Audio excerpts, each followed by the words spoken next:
at the risk of starting, really, really broad, let's talk about what you think affordable housing mean or what definitions are out there, because there's a lot of misconception around that as well. Yeah. So I think that's the first thing. It covers what is affordable housing.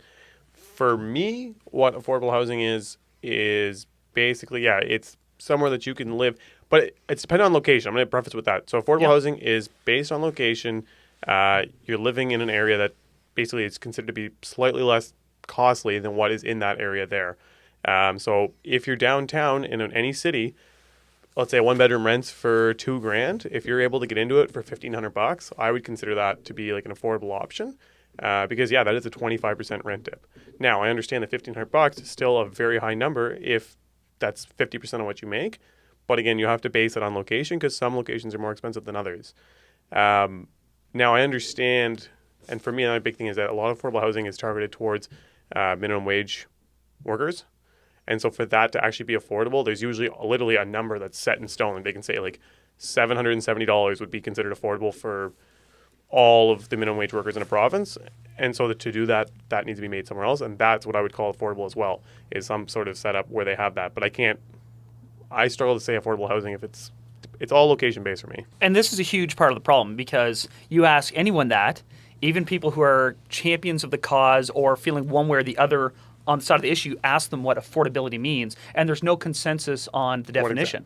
Because there's affordable housing, capital A, the social welfare security net that we all hope to have in a society that provides for those most at risk from a housing perspective. And then there's affordability from CMHC, Canada Mortgage and Housing. So they set their measure of what affordable rent is 30% of household income. Right. So if you take Halifax, the average household income in Halifax is about $90K. And what that means is 30% of that is what your rent should be on average. So 30% of $90K, 27. What, 27? So what's that? $2,200 to $2,300 a month. Now there's going to be a lot of people listening out there paying rent that says, "Oh my God, that's not affordable," and they're right. Right? It's not. But from a CMHC perspective, all they can do is take market average across a given area. So in Halifax, the average household income is $90,000, and that combines both single income individuals and 2-income households. And 30% of that, if you meet or exceed, which means if you hit that level or you're under that threshold, technically you are providing affordable housing. And there's no even specifics on, is that a 1-bedroom, is that Class A, is that Class B, what have you. So right off the hop, there's a real issue with what affordable housing means. Because by this definition, at roughly $2,200 a month. So we're doing pretty good. Every single unit I provide is affordable housing according to the CMHC standard. And have I used that in certain arguments or when someone's coming at me? I absolutely have. But therein lies some of the problem, because I think some people would agree that that's certainly not affordable for everyone. And like you mentioned, there's a spectrum in terms of areas. So I think right off the hop, people need to understand or be really clear on what definition of affordable housing they're using, because that's what CMHC says. It's about $2,200 a month in Halifax for rent based on the average household income. But clearly that's not realistic. Yeah, exactly. Well, and there's such outliers on both ends, right? Like obviously on that side, you get someone that's making a third of that, and you have someone that's making 3 times that. And so that really makes it kind of messy. But yeah, when you asked me that, I was like, oh my God, I don't really have a formalized definition because I struggle with it.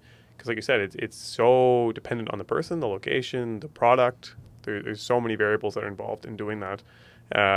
But so I guess then transitioning from that, now that we have an idea of kind of what it is to an extent, basically as best as we can assume, I think everyone gets the idea. I think it's like, I don't know, it's addressing the like we're seeing now more people with more tents downtown.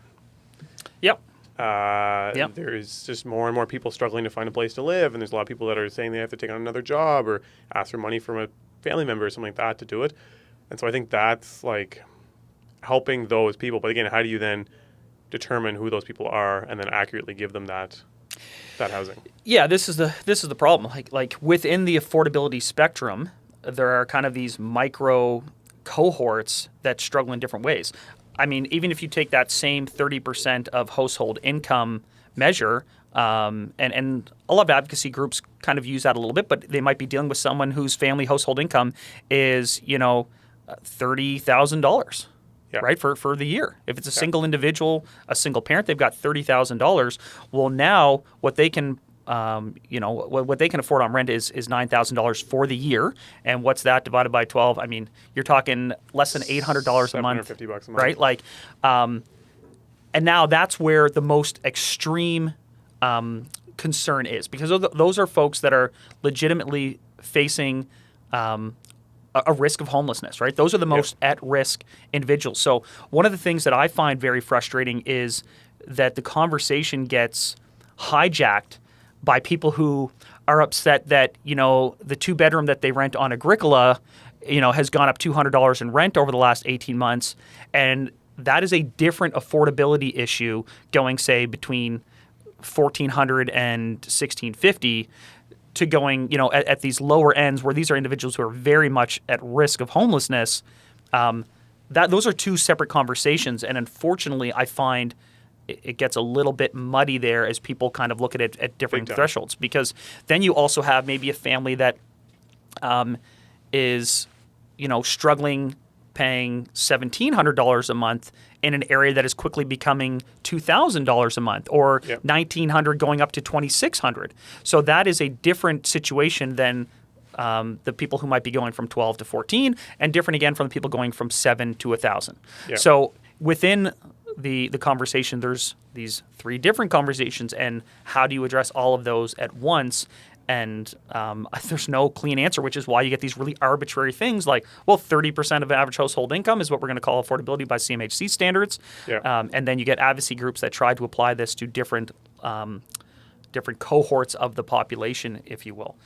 And it's tricky, man. It's tricky. Exactly. That's what I think is the people I think that are falling out and they're really risking homelessness. I don't even know if their voice is being heard. I think what we're hearing is more the people you're saying that they're on Agricola and theirs is going up by $200 a month. Yeah, they're the ones that are freaking out. And then you get some of these rules like the rent controls and stuff like that. But then those are not helping those people that are paying $800 a month. They're losing units.